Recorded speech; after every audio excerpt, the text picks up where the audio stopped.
सभी को अब लगभग तजुर्बा हो चुका होगा कि आम आदमी पार्टी जब प्रेस कॉन्फ्रेंस करती है तो आधी बार खबर ये होती है कि हमारे किसी नेता पर ईडी की या सीबीआई की रेड पड़ी है।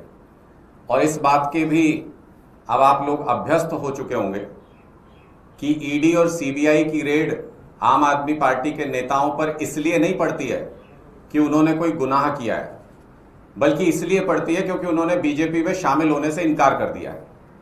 तो ये एक सर्टिफिकेट है जितने भी लीडर्स के ऊपर ईडी और सीबीआई की रेड आम आदमी पार्टी के लीडर्स के ऊपर हो रही है, इसका मतलब कि वो देशभक्त है।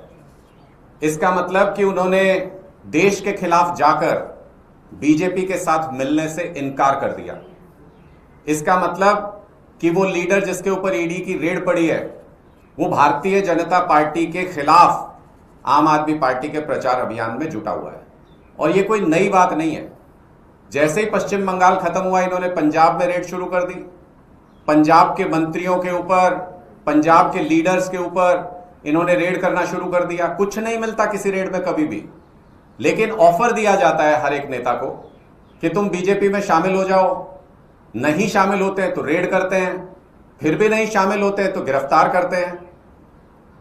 आज जिस तरीके से आम आदमी पार्टी के गोवा में सह प्रभारी सिंगला जी के यहां पर रेड हुई है, वो स्पष्ट तौर पे ये बताता है कि गोवा के अंदर आम आदमी पार्टी का चुनाव प्रचार अभियान जोर शोर से चल रहा है और भारतीय जनता पार्टी उस चुनाव प्रचार अभियान से डर गई है, घबरा गई है। जैसे पंजाब में हमारे लीडर्स के ऊपर ईडी का अभियान शुरू किया, वैसे ही गोवा के अंदर भी आम आदमी पार्टी के लीडर्स के ऊपर इन्होंने ईडी का अभियान शुरू कर दिया है, क्योंकि गोवा के अंदर भी आम आदमी पार्टी बहुत मजबूती से भारतीय जनता पार्टी का विकल्प बनने की तैयारी कर रही है। लोगों के बीच जाकर के गोवा में भारतीय जनता पार्टी की सरकार को एक्सपोज कर रही है और लोगों का मन धीरे धीरे आम आदमी पार्टी की तरफ मुड़ रहा है। ये एक पैरामीटर भी, एक लिटमस टेस्ट भी है। जिस भी राज्य में हमारे नेताओं के ऊपर ईडी और सीबीआई के हमले शुरू हो जाएं, तो समझ लीजिए कि वहां के लोगों ने आम आदमी पार्टी को पसंद करना शुरू कर दिया है और वहां पर तुरंत ईडी और सीबीआई को भेजा जाता है कि हमसे पॉलिटिकली नहीं संभल रहा है। बीजेपी के लोग कहते हैं कि हमसे पॉलिटिकली नहीं संभल रहा है, तुम जाके किसी तरीके से ईडी और सीबीआई तुम इस मामले को संभालो। किसी भी पुराने केस में किसी को भी गिरफ्तार करके कुछ भी इल्जाम लगा देना और उनको बदनाम करने का प्रयास करना, ये ईडी का मॉडस ऑपरेंडी हो गया। और कोई क्रेडिबिलिटी, आप सोचिए ईडी को क्यों बनाया गया था। ईडी को बनाया गया था कि ड्रग मनी को पकड़ा जा सके। ईडी को बनाया गया था कि आतंकवाद में जो पैसा लगता है उसको पकड़ा जा सके। और ईडी आज के दिन में क्या कर रही है? ड्रग मनी और टेरर मनी को छोड़ के बाकी सारे राजनीतिक काम ईडी और सीबीआई आज के दिन में कर रहे हैं। क्या ईडी का काम यह था? क्या ईडी का कानून, पीएमएलए का कानून इतना सख्त इसलिए बनाया गया था कि पार्टियां तोड़ी जा सकें, दूसरी पार्टी के लीडर्स को बीजेपी में शामिल कराया जा सके? क्या इसलिए ईडी को इतने मजबूत लॉज दिए गए थे, इतने मजबूत हथियार दिए गए थे कि वो दूसरी पार्टी के लीडर्स के ऊपर हमला करके उनको बीजेपी में शामिल करा सके? अगर ऐसा है तो भारतीय जनता पार्टी का नकाब तो कब का उतर चुका है। अब वो एक नई विंग क्यों नहीं अनाउंस कर देती भारतीय जनता पार्टी, जिसको सार्वजनिक तौर पर यही कह के नया कानून लाया जाए कि दूसरी पार्टी के लीडर्स को भारतीय जनता पार्टी में शामिल कराने का काम करेगी ये एजेंसी। क्यों ईडी की क्रेडिबिलिटी को खत्म करने का प्रयास भारतीय जनता पार्टी कर रही है और हो चुकी है क्रेडिबिलिटी ईडी की खत्म। पूरे देश के अंदर आम आदमी पार्टी के नेताओं को लगातार टारगेट किया जाता है।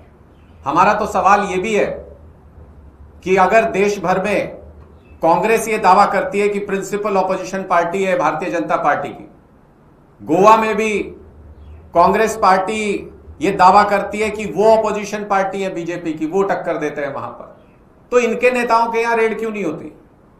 पंजाब में भी ये दावा करते हैं कि हम बहुत मजबूत पार्टी है कांग्रेस वाले, तो इनके नेताओं के यहां रेड क्यों नहीं होती? क्योंकि कांग्रेस के जिस नेता को फोन करके ये कह देते हैं बीजेपी वाले कि आपके यहां रेड करा देंगे, वो भारतीय जनता पार्टी में शामिल होने को राजी हो जाता है। और आम आदमी पार्टी के लीडर्स, चाहे वो संजीव अरोड़ा जी हो, आज उनका एक ऐसा वीडियो आप सब लोगों ने भी देखा होगा, सोशल मीडिया के ऊपर वायरल है।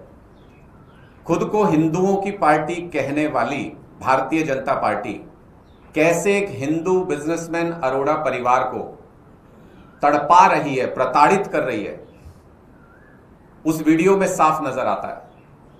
किस तरह से परिवार के लोगों को उस वीडियो में बिल्कुल तड़पते हुए, रोते हुए देखा जा सकता है। वो साफ बताता है कि भारतीय जनता पार्टी को न किसी धर्म से मतलब है, न किसी जाति से मतलब है, न आम लोगों से मतलब है, न बिजनेस कम्युनिटी से मतलब है। इनको सिर्फ और सिर्फ अपनी राजनीति से मतलब है। जिस तरह से सिंगला जी के यहां पर रेड हुई, उनको गिरफ्तार करने की खबरें आ रही हैं, जिस तरह से संजीव अरोड़ा जी को प्रताड़ित किया जा रहा है और जिस तरह से बाकी बिजनेस परिवारों को प्रताड़ित किया जा रहा है, वो साफ तौर पर यह दिखाता है कि मोदी सरकार सिर्फ अपने कुछ मित्र बिजनेसमैन की सहयोगी पार्टी बनकर के रह गई है और बाकी कोई भी अगर पॉलिटिक्स में इन्वॉल्व है बिजनेस फैमिली से, तो उन सभी को प्रताड़ित करने का काम बीजेपी की सरकार कर रही है।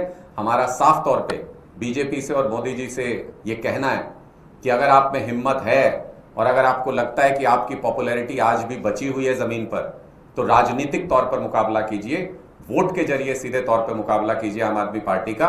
कहीं टिक नहीं पाएंगे। और ईडी और सीबीआई की धमकियां देना बंद कीजिए।